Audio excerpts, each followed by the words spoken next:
So from the start of the game we saw United pressing Barcelona in a 4-1-4-1 shape that really was kind of lopsided, with Rashford retaining a higher position on the left side, close to Orejo to engage him in a press if the ball went out to him, whilst Bruno Fernandes would hold a slightly deeper position on the right side. And I think this was because if Fernandes had held a high position alongside Weghorst, as Rashford was doing on the left side, then this would allow ter Stegen to simply play a lofted pass out to Balde on the left flank, and he's exceptional at receiving the ball and driving the play forward. And so having Bruno Fernandes slightly deeper on that side nullified Balde being able to be used as an outlet. But before I go any further, let me tell you about the sponsor of today's video, footballteamgame.com. I have spoken about this sponsor before, and alongside building your own player, training and opening up packs to level him up, you can also set up your own club, as I've done with my Atlantis football team. From here you can build your own starting 11, picking the custom tactics that you want to apply to your side, and you can level up your team through training in order to compete in the leagues and in the cups. Not only this, but Football Team Game also incorporates the other parts of running a club that other games just simply lack, such as being able to build your own stadium, as well as improving the overall facilities in your club city, and so you're in charge of running your whole club rather than just playing the games. So if you like the idea of creating a player, training him and opening packs to improve his overall rating, or setting up your own club, deploying your own tactics,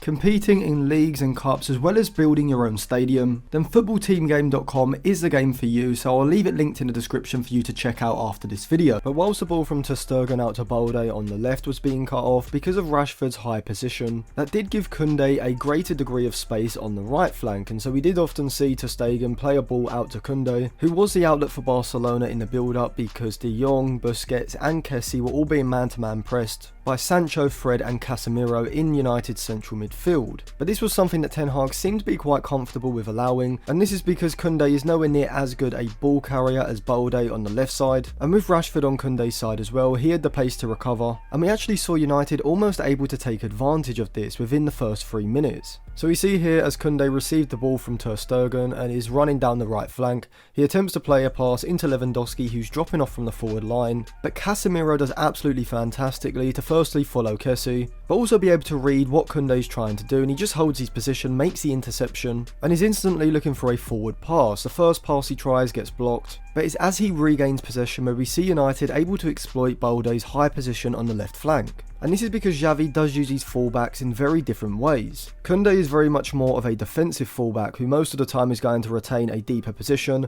often creating a back three with Orejo and Christensen, with Rafinha holding a wide position on the right side, and so there isn't as much responsibility for Koundé on the right to provide the width as there is for Balde on the left side, and this is because Xavi uses a box central midfield, with the player who starts on the left flank, usually Gavi, but in this game because of his absence it was Sergi Roberto, drifting in field looking to take up a position in the half space and giving Barcelona an advanced double pivot ahead of the deep single pivot of Busquets and De Jong. And so this means that in order to keep the width in the system, Balde is forced to push up down the left flank. But in this move, because Koundé was pushing forward down the right flank with the ball, when his pass is brilliantly intercepted by Casemiro inside the United half, he's now caught up the pitch and Barcelona don't have that setback free to cover the width of the pitch. And with Balde having advanced past Bruno Fernandes, United can now exploit the space that has been vacated by Barcelona's left back. And Casemiro had the vision and technique to pull off a wonderful ball, releasing Bruno Fernandes down the right side, and United were able to create one of the best goal scoring opportunities they had throughout the first half. And whilst I wouldn't say it was a clear cut chance, Bruno Fernandes will definitely feel that he probably should have got the ball closer to the far corner, as in the end his shot went straight at ter Stegen, who still made a fantastic save. But nevertheless, right from the start we saw that if United could counter quickly, there was going to be spaces for them to exploit.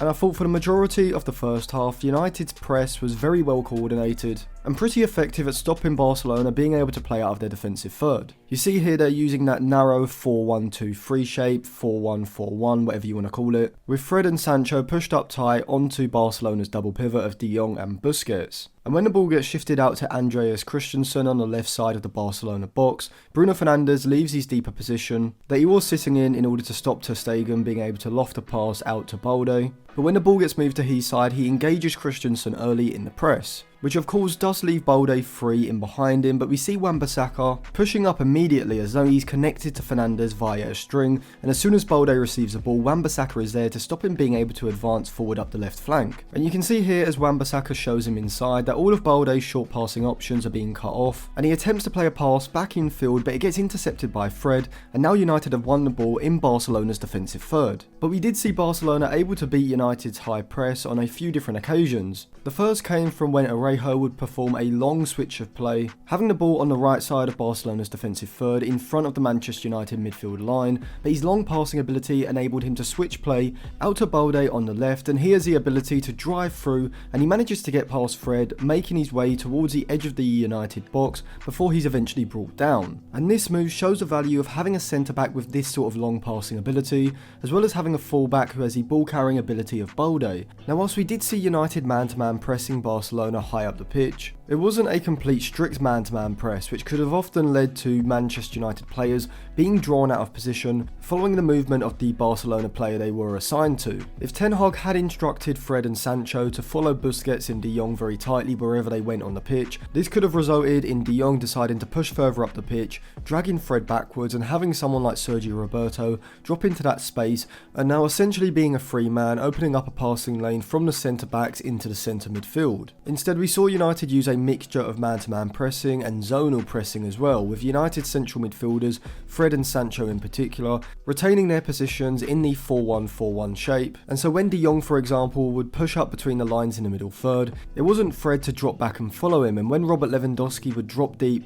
in front of the Manchester United midfield line, whilst Rafael Varane would follow him slightly moving out of the defensive line, he wouldn't follow him the whole way, and so this allowed United to maintain their vertically and horizontally compact defensive shape. But in the lead up to Barcelona getting the penalty, it all stemmed with Fred holding a deeper position, and so United didn't have that 4-1-4-1 defensive shape that had been so successful in the first 15 minutes at stopping Barcelona playing out of their defensive third. Here you can see as ter Stegen has possession that De Jong actually drops quite deep to receive the ball, and usually Fred would be in close proximity to him, but at this time he's holding a deeper position alongside Casemiro with Sergio Roberto, and so this means that when De Jong picks up the ball, Fred isn't there to immediately assert pressure, and so this means that he's able to turn out with the ball and immediately drive through the space between Sancho and Fernandes where Fred would be if he wasn't holding a deeper position with Roberto, and De Jong's ball carrying ability is phenomenal. And you can see why Ten Hag wanted him so bad in the summer, as his ability to play through pressing situations like this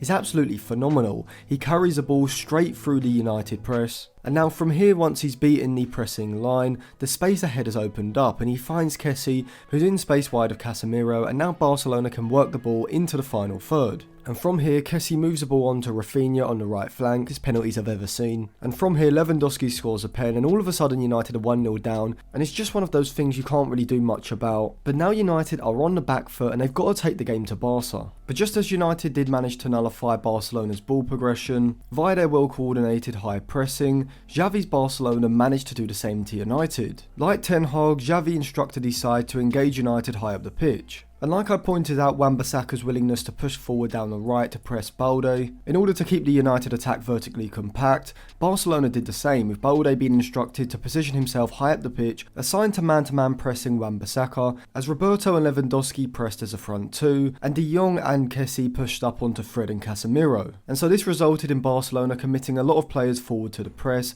and looking to pen United in by cutting off all their short passing options. However, it is a testament to how well Ten Hag has developed this side that United didn't result to long aimless balls upfield, and they weren't getting caught on the ball in their own defensive third as much as you probably would suspect, and having Weghorst as a number 9 gave United the outlet of looking to go long when they needed to, and having Weghorst drop off and he was able to receive the ball either to his feet or in his chest, either being able to link the play or win a foul, and allowing United to get out of their defensive third. We can see here as Alessandro Martinez has the ball on the left side that Barcelona have committed 6 or 7 players forward to the press, but Alessandro Martinez has got the ability to clip a pass over the pressing line into Fred, who I thought had a really good game both in and out of possession in this game, and here he's able to link the play by playing the pass into Weghorst, who's able to drop off from the forward line. They link the play well, Fred receives the ball back, And from here, if Fred had a bit more quality, he could have released Bruno Fernandes down the right side, but unfortunately his pass was poor behind Bruno Fernandes, who does stretch to keep the ball, but by the time he recovers possession, the quick transition in attacking opportunity has broke down, but nevertheless it was a move that showcased how United could play out of Barcelona's press by using Weghorst as the link man. But the downside of having Weghorst as United's centre forward was it allowed Barcelona to squeeze up the pitch, knowing that Weghorst or Bruno Fernandes on the right side didn't have the pace to really hurt them by making runs in behind. And so this meant that Xavi could commit Balde forward towards the press and leave Christensen and Arejo stationed at the back, man-to-man pressing Fernandes and Weghorst, knowing that neither Weghorst or Fernandes were going to cause Barcelona trouble in behind down that right flank. And I think this was the main reason why we saw Ten Hag make changes at half-time. And so to summarise the first half, both sides pressed each other pretty well, doing pretty well to stop the ball progression through the centre of the pitch. But there was opportunities for both sides to exploit, with the space being left by Balde on the left side being where United could hurt Barca, and Sergio Roberto dropping into central midfield and essentially becoming a free man, being where Xavi's Barcelona had the opportunity to exploit United. But like with United and Fernandes, Barca with Sergio Roberto weren't really able to take full advantage of this. But credit to Ten Hag, he saw the tactical and personnel problems that United had, and he made changes at half time, moving Rashford into the centre forward spot and bringing off Weghorst and giving some pace down the right side with Antony, shifting Bruno Fernandes into his more familiar central midfield position. And United couldn't have started the second half any better, getting the equaliser inside 2 minutes. So there's not really much to analyse from a tactical point of view for this goal, as it stems from Luke Shaw launching a long throw into the Barcelona defensive third. But Fred on the far side hasn't yet decided to make a forward run. But what happens is, because United have a lot of players in close proximity to the ball, around the edge of Barcelona's box, but when the ball falls for Kessie, he's just sloppy really, ends up losing control of the ball and knocking it into Sancho's path. And from here, because United have players high up the pitch in central positions, they're able to attack directly as soon as possession is won, and Sancho feeds the ball into Bruno Fernandes. And from here, Fred starts to make the run off of the back of Sergio Roberto, and as Fernandes receives the ball, Fred's able to break in behind Frankie de Jong, opening up that passing lane, and Bruno Fernandes, as he does so reliably so often, is able to feed the ball into Fred, and his first touch is excellent. And to be honest, this is one of the most Fred-like goals you could think of. United win the ball from pressing up the pitch, and then Fred shins the ball with not a lot of power, but the direction is perfect, arrowing into the corner past to Stegen, and all of a sudden United are level and Old Trafford is rocking. So United were level almost from the offset of the second half, but we also began to see why Ten Hag decided to bring off Weghorst and bring on Antony on the right side and move Rashford to a central position. See, in the first half, during United's build-up, when they had the ball on the right side of their defensive third, because it was Bruno Fernandes and Weghorst on that side, Barcelona could go man for man at the back and not have to worry about the pace in behind. And so this allowed them to push Balde forward towards the attack, giving them an extra man now to press United, with Balde squeezing up onto Wan-Bissaka. However, now in the second half with the changes, United now had Antony and Rashford who could provide the runs in behind, and we saw this within the first 5 minutes as Casemiro drops to create a back three, receiving the ball off De Gea, and immediately he recognises the opportunity at exploiting Barcelona's high defensive line and plays a long raking pass over Christensen's head, releasing Antony, who runs for on goal, and he can't quite measure the pass across for Marcus Rashford, but inside the first 5 minutes of the second half, United almost completely turned the game around. And I think this pattern of play alone shows the benefit of having pace up front, as it gave Barcelona a dilemma. Either they would carry on with their man-to-man pressing,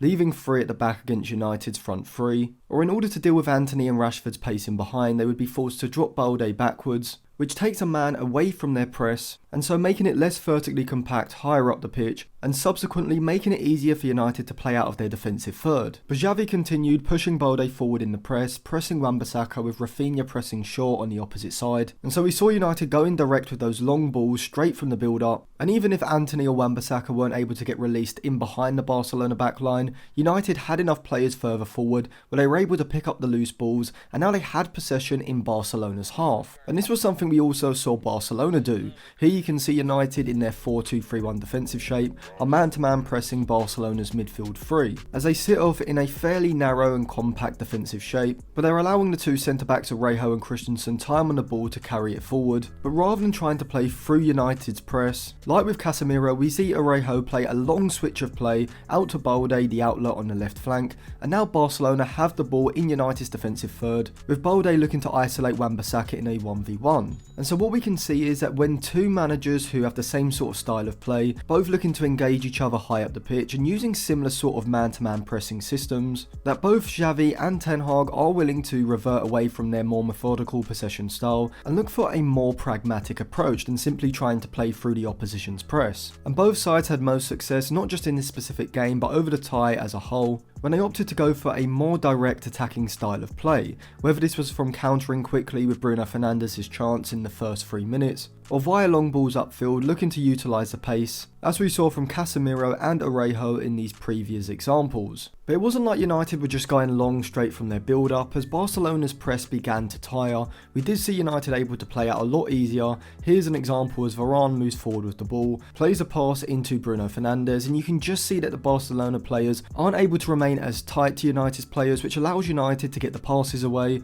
Fernandes plays a ball into Wan-Bissaka, who drives past Balde on the right flank, and from here, because Varane's carried on his run up the pitch, Wan-Bissaka finds him, and now United are pushing into Barcelona's final third, having played out from their press in their build-up phase. But United's winning goal actually did come from a direct ball upfield, and it was Lisandro Martinez who sees Luke Shaw's bursting run down the left flank and plays a long pass out to him, and Luke Shaw does well to keep the ball in, knocking the ball back into the path of Bruno Fernandes, who outmuscles Rafinha and sets up Garnacho for the shooting opportunity. His shot is blocked and the ball bounces up seductively for Antony, but it's still an incredibly hard shot, and Antony does fantastically well to get his body over the ball and directs it perfectly into the far corner, putting United 2-1 up, and you'd have to say their second half display suggests they did deserve it. Now overall, when you look at the XG, Manchester United recorded 1.33 with Barcelona's being 1.46, but you have to remember Barcelona did have a penalty, and so really Barcelona's is around the 0.6 to 0.7 XG mark, which shows just how good United were defensively in this game. I think the key was definitely Ten Hag's half-time changes, as taking off Weghorst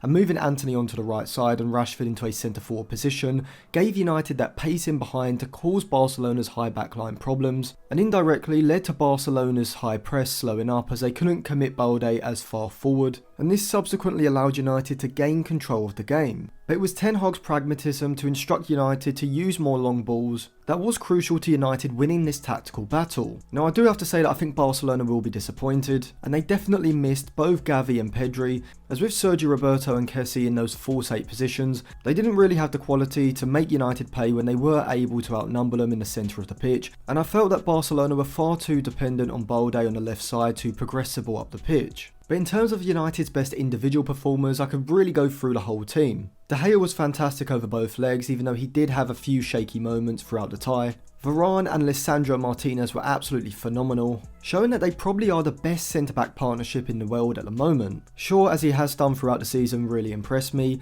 but Wan-Bissaka was a definite surprise, and now he looks to be rivaling Dalot to be United's first choice starting right back. I thought Casemiro and Bruno Fernandes were outstanding throughout this second leg, as was Fred, as this is arguably the perfect type of game for him where he can utilise his pressing, energy and combative nature, and he got the goal that he deserved. And ultimately it's hard to point out just one man of the match, as I thought there was many different players who played integral parts in this game. So thank you for watching. Let me know what you thought of the game in the comment section below. You can check the description for more videos as well, follow me on Twitter and Instagram for more content, and give the video a like if you enjoyed it.